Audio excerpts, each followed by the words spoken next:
Hi hello నమస్తే welcome back to my channel. It's me Khammam పిల్ల. ఎలా ఉన్నారు? బాగున్నారా? నేనైతే చాలా బాగున్నాను. ఓకేనండి, ఈరోజు రెసిపీ వచ్చేసి చికెన్ లివర్ ఫ్రై ఎలా చేయాలి అన్నది రెసిపీ పెడుతున్నాను. ఓకే, చూసేయండి. ముందుగా ప్యాన్ పెట్టుకొని ఆయిల్ వేసుకోవాలి. నాన్ వెజ్ కర్రీస్కి ఎప్పుడైనా ఆయిల్ కొద్దిగా ఎక్కువే పడుతుంది, చూసి వేసుకోండి. ఆ తర్వాత మసాలా దినుసులు వేసుకోవాలి. మసాలా దినుసులు కొద్దిగా ఫ్రై అయిన తర్వాత ఆనియన్స్, సన్నగా కట్ చేసుకున్న ఆనియన్స్ వేసుకోండి.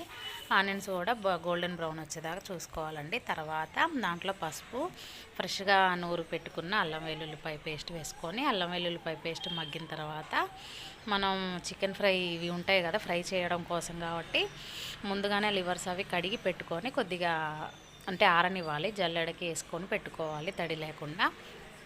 తర్వాత ఆయిల్లో వేసేసుకొని డీప్ ఫ్రై చేసుకోవాలి అండి. బాగా అంటే మూత పెట్టకూడదు, మూత పెడితే ఆయిల్ ఫామ్ అది వాటర్ ఫామ్ అవుతుంది. తర్వాత సాల్ట్ వేసేసుకొని కొద్దిగా మగ్గిన తర్వాత అట్లనే కారం కూడా వేసేసుకొని నేను 1/2 కేజీ తీసుకున్నానండి. 1/2 కేజీకి 3 స్పూన్స్ కారం వేసుకున్నాను. కారం కూడా వేసుకున్న తర్వాత కొద్దిగా మగ్గిన తర్వాత ప్లేట్ లేకుండానే మగ్గనివ్వాలి, మూత పైన మూత పెట్టకుండా. మూత పెట్టడం ద్వారా ఆయిల్ వాటర్ అన్నది పైకి వస్తుందండి సాల్ట్ వేసినప్పుడు. అందుకనే మూత లేకుండానే మగ్గించుకోండి. కారం వేసినప్పుడు మూత పెట్టుకోవచ్చండి, ఎందుకంటే కారం వల్ల అప్పుడు మనకు వాటర్ అన్నది అవ్వదు.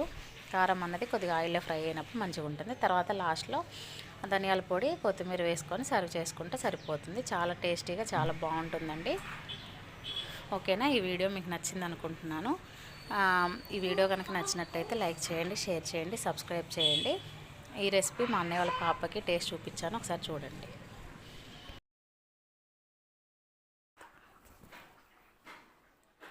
అమ్ములు, ఇదిగో నీకోసమే ట్రై చేశా. ఏంటిది? లివర్ ఫ్రై, కోడి. టేస్ట్ చేసి చెప్పు ఎలా ఉందో.